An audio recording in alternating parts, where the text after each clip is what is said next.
Halo guys, balik lagi sama Bang Rudi. Jadi pada video kali ini gue akan membahas episode 2. Sebelum ke pembahasan, gue mau ingetin jangan lupa buat like, share, dan subscribe. Oke, kita langsung ke pembahasannya.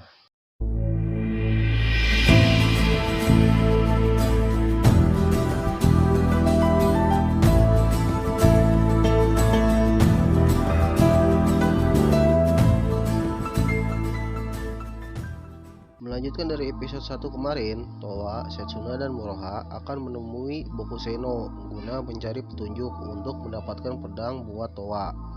Namun, mereka bingung bagaimana cara menemukan Bokuseno. Moroha yang berbincang dengan Yubei setelah menjual tengkorak hasil buruannya, menanyakan kepada Yubei apakah dia tahu yokai bernama Bokuseno. Yubei mengatakan bahwa dia agak-agak lupa sosok Bokuseno. Namun Yubei memberikan petunjuk kepada Moroha bahwa dia harus menanyakan kepada yokai yang matanya nggak boleh dilihat. Setelah mendapatkan informasi, Moroha mendatangi Setsuna yang sedang risau karena tidak ingin membiarkan Towa bertarung dengan pedang yang nggak cocok buat dia, lantaran pesan yang diberikan Totosai.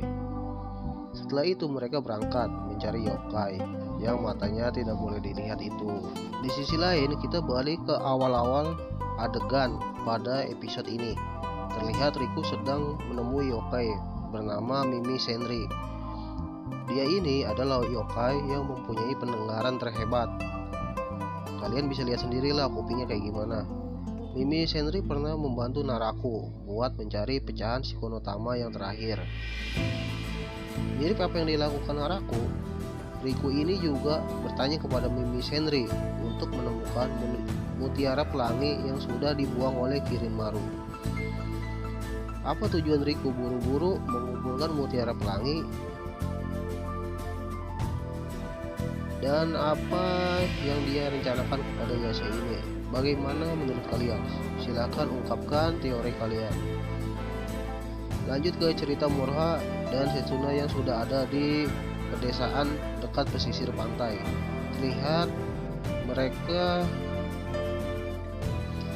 melihat seorang wanita yang kesulitan membawa barang bawaannya. Mereka berdua lantas membantu membawa barang bawaannya sampai ke rumah si wanita tersebut. Wanita ini bercerita bahwa dia sedang bertapa dan sangat menyukai tempat ini karena banyak kenangannya. Wanita baik ini menjamu Setsuna, Moroha, dan Takechio dengan makanan. Setelah Moroha dan Takechio kenyangan, wanita itu menunjukkan identitas aslinya, bahwa dia adalah siluman yang mereka cari-cari, yaitu siluman yang matanya nggak boleh dilihat. Jadi dulunya dia ini adalah siluman baik hati yang melindungi manusia. Suatu ketika dia menolong seorang pria yang dicintainya. Si pria ini adalah nelayan. Suatu ketika dia kecelakaan saat sedang menangkap ikan karena perahunya dihempas oleh gelombang dan nabrak karang hingga membuat si nelayan gak sadarkan diri dan tenggelam.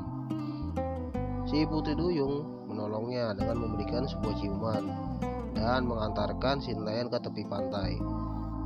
Putri Duyung sangat menyukai nelayan itu.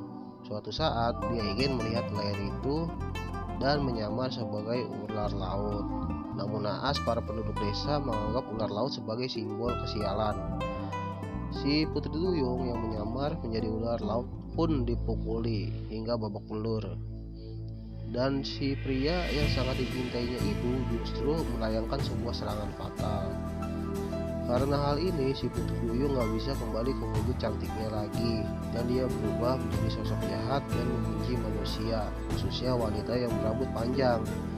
Karena itu mengingatkan dia kepada sosok dia yang dulu. Moroha dan Setsuna merasa sedih mendengar cerita Putri Duyung. Lalu Towa dan para pembasmi siluman datang membantu, namun mereka nggak bisa berbuat banyak. Towa yang datang dengan niat melindungi Setsuna karena Setsuna nggak boleh mati lagi, langsung datang menyerang dan ingin memberikan serangan pamungkas, atau dalam istilah Mobile Legends itu nyampah ya. Malah menempatkan dirinya dalam kondisi berbahaya karena si Putri Duyung mengeluarkan jurus tsunami. Namun Riku membantu Towa dengan membekukan tsunami itu menjadi es batu. Dengan niat apa sih Riku menyelamatkan Towa, kita juga belum mengerti apa tujuan Riku yang sebenarnya. Jadi pada episode kali ini si Putri Duyung akhirnya kembali ke wujud aslinya karena Setsuna membawakan sebuah patung pria yang sangat dicintainya itu, dan si Putri Duyung akhirnya menjadi sosoknya seperti semula dan hilang entah kemana. Dan hal bodohnya adalah variasi Ime lupa menanyakan keberadaan Bokuseno kepada Putri Duyung tersebut. Dan intinya adalah episode kali ini adalah masih sebuah filler atau tidak memberikan terlalu banyak informasi apa-apa terhadap apa yang gue ekspektasikan. Misalkan tentang keberadaan Inuyasha atau keberadaan Kagome atau bagaimana proses penyelamatan Rin nanti, itu di episode kali ini tidak ada. Artinya gue menganggap episode ini adalah episode filler gitu. Yang menarik dari episode kali ini palingan pas ya adegan Riku bertemu dengan Mimi Sendri yang membuat gua dejavu pada kelakuan Naraku zaman dulu ketika Naraku bertanya kepada Mimi Sendri tentang keberadaan si Konotama yang terakhir. Itu aja sih. Jadi pembahasannya udah dulu episode kali ini. Mudah-mudahan kalian terhibur. Mohon maaf kalau ada salah-salah kata. Bang Rudi pamit undur diri. Kita ketemu di konten selanjutnya. Bye bye.